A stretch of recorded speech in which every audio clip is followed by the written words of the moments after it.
So let's talk about what JXP is not. Okay, I Okay. like that. It's not a Bible study. It's not a Bible study. Um, it's not a curriculum that's Oh, like hard to deal with. Like it's you don't like accessible. curriculums? I love curriculum. I I I think though it's more accessible, It's accessible. but it also will surprise us. Like Hmm. it's not so cookie cutter that it won't surprise us. Like we'll talk more about this in a minute when we talk about apprenticeship, but like right? Right. It's going to take us on some paths we maybe didn't see coming. Well, it also it doesn't require an expert. It's not for the expert. Should we just say that? Well, and can we even talk about that?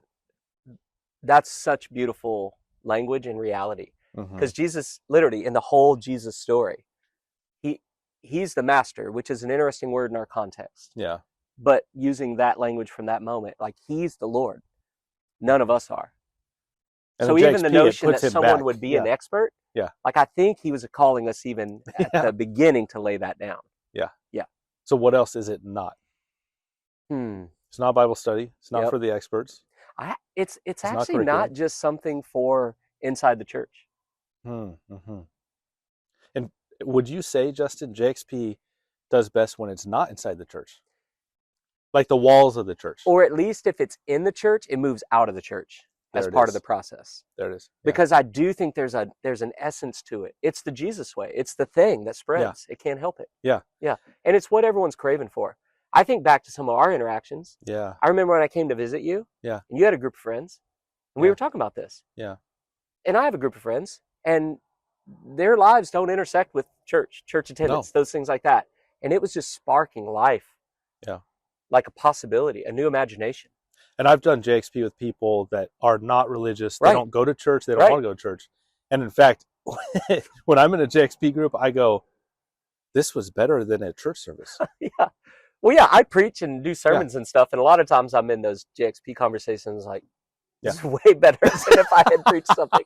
Well, and again, this is why when we're talking about JXP and people talk about, it's like being with Jesus around a campfire. It's like sitting on a dock with Jesus. Yes. It's like being in the woods with him. Like you've gotten away with him, distractionless, like the distractions are gone. Yeah. So it's not distracting. It's not about performance or production. No. It's not about any of those things. I love that. Yeah. So let's talk about what JXP. Go ahead. No, keep like what it is. You kind is. of gave us the right segue. It's life with Jesus at its core. It's life with Jesus. Right. And the framework for it Yeah. is the Gospels. Yes. Checking in with one another. Yes, we do it together. We do it together. We believe the Gospels are a community story. Yeah. Right? That's right. It's not just for me isolated. That's right. So we do it together. We check in. We make room. We pay attention to what Jesus says. Yeah. What he does. We often ask questions like, so what is Jesus saying through what I just read? And what am I going to do with it? Like it has a bias towards practice.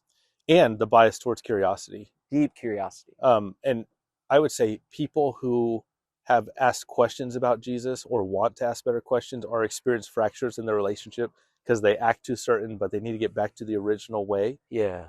JXP is for them. So, 100%. so JXP is a framework. Yep. You check in with each other. Yep. You read a passage together. Yes. Practice Lectio Divina together. Yes. Ask questions. Yes. And then that week you go into a practice. Yeah.